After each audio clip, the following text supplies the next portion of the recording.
میلاد لوگ کہتے ہیں کہ نہیں کرنا چاہیے، صحیح ہے یا غلط؟ دیکھیں، میلاد کا مطلب ہوتا ہے نبی کریم صلی اللہ علیہ وسلم کی ولادت کے واقعات بیان کرنا، آپ کے کمالات، آپ کے فضائل، اور آپ کے پیدائش کے وقت جو معجزات رونما ہوئے ان کا ذکر کرنا۔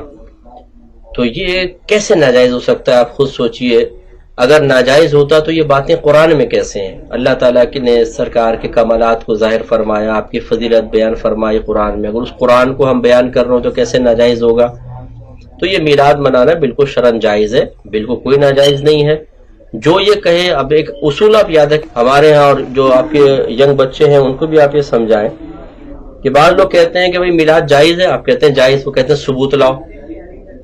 تو کسی چیز کو جائز قرار دینے کے لیے ثبوت نہیں چاہیے ہوتا، ناجائز ثابت کرنے کے لیے ثبوت درکار ہے۔ آپ ان سے پوچھیں نا کہ جائز ہے ناجائز، وہ کہے ناجائز، تو آپ کہیں آپ ثبوت لاؤ۔ پورے قرآن کے اندر ایک آیت ایسی لا دیں اور لاکھوں حدیثوں کے ذخیروں میں سے ایک حدیث ایسے لا دیں جس میں اللہ تعالیٰ اس کے رسول نے منع کیا ہو کہ میلاد نہ مناؤ، اگر لا کے دکھا دیں ہم نہیں منائیں گے۔ اور جب اللہ تعالیٰ رسول منع نہیں کر رہے تو آپ کیسے منع کر سکتے ہیں؟ اب بعض اوقات یہ بولیں گے کہ اچھا یہ بتائیں کہ اللہ کے نبی نے میلاد منایا تھا، صحابہ نے میلاد منایا تھا؟ تو یہ بھی کوئی قاعدہ قانون نہیں ہے۔ اصل چیز ہے کہ منع کیا تھا یا نہیں۔ ہزاروں کھانے کھا رہے، کیا سرکار نے کھائے تھے، اس کا حکم فرمایا تھا؟ نہیں۔ تو ہزارہا چیزیں ایسی ہو گئی ہیں، اور میں مثالیں اور بھی دے دیتا ہوں۔ یہ مسجد پر گنبد و مینار ہمارے سرکار کے دور میں نہیں تھے، نہ صحابہ کرام کے دور میں، یہ بعد میں بننا شروع ہوئے تھے۔ اس طرح پکی مسجدیں بعد میں بنی ہیں، اس زمانے میں تو کچی تھی۔ قرآن پاک پہ زبر زیر پیش آیات کے نشانات پہلے نہیں تھے، بعد میں ہوئے۔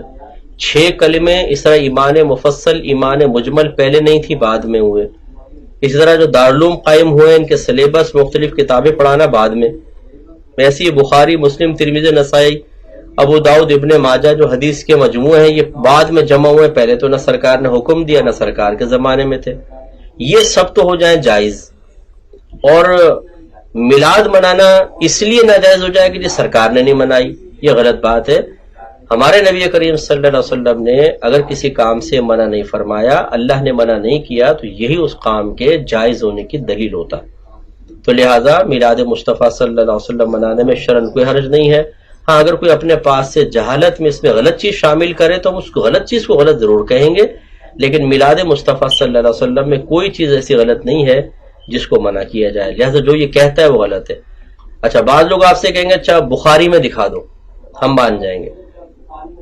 تو آپ ان سے مطالبہ کریں کہ اگر آپ یہ کہتے ہیں کہ بخاری میں میلاد منانے کو دکھائیں تو آپ مانیں گے، اس کا مطلب یہ ہوا کہ آپ کے نزدیک بخاری میں کچھ ہوگا تو صحیح، ورنہ غلط۔ تو اب ہم آپ سے یہ سوال کرتے ہیں کہ آپ بخاری میں دکھا دیں کہ امام بخاری نے فرمایا ہو کہ میری بخاری میں کچھ ملے تو مان لینا ورنہ نہیں ماننا، یہ چیز پوری بخاری میں دکھا دیں۔ تو آپ کا ضابطہ یہ ہے کہ بخاری میں ہوگا تو مانیں گے ورنہ نہیں، تو جو آپ مطالبہ کر رہے ہیں یہ بخاری میں ہے ہی نہیں، تو اس کا مطلب آپ کا مطالبہ بھی غلط ہوا۔ تو خلاصہ کلام یہ ہے کہ اس طرح خرافات بیان کرنے والے بہت سارے ہوں گے، ان کی پرواہ نہ کریں۔ میلاد مصطفیٰ صلی اللہ علیہ وسلم بالکل جائز ہے۔ میرے آقا صلی اللہ علیہ وسلم سے پوچھا گیا کہ آپ پیر کا روزہ کیوں رکھتے ہیں، تو آپ نے ارشاد فرمایا اس لیے کہ اسی دن مجھ پہ پہلی وحی نازل ہوئی اور میں اسی دن پیدا کیا گیا۔ تو میرے آقا تو خود اپنی پیدائش کے وقت میں میلاد منا رہے ہیں۔ ایسے جب سرکار صلی اللہ علیہ وسلم کی ولادت ہوئی تو آپ کا جو چچا تھا ابو لہب، جو کافر ہی مرا ہے، اس کی لونڈی سویبہ تھی، انہوں نے آ کے اطلاع دی ابو لہب مبارک کو آپ کے ہاں بھتیجا پیدا ہوا ہے۔ تو ابو لہب نے شہادت کی انگلی سے اس کو اشارہ کیا کہ جا تو آزاد ہے۔ جب اس کا انتقال ہو گیا، یہ بخاری کی روایت ہے، تو کسی نے اس کو خواب میں دیکھ کے پوچھا کہ ما فعل اللہ بکا، اللہ تعالیٰ نے تیرے ساتھ کیا معاملہ کیا؟ تو اس نے کہا کہ ویسے تو مجھے سخت عذاب ہے، لیکن جس انگلی سے اشارہ کر کے میں نے اپنی لونڈی کو آزاد کیا تھا، جب اس کے منہ میں لیتا ہوں تو اس سے پانی جاری ہو جاتا ہے۔ تو ہمارے علماء فرماتے ہیں کہ غور کرو کہ وہ ایک کافر ہے، ہم مسلمان، اس نے اپنے بھتیجے کی خوشی منائی تھی، نبی کی نہیں۔ ہم اپنے نبی کی ولادت کی خوشی منا رہے ہیں، تو جب کافر کو جہنم میں راحت مل رہی ہے تو مسلمان کے لیے کتنا بڑا انعام ہوگا۔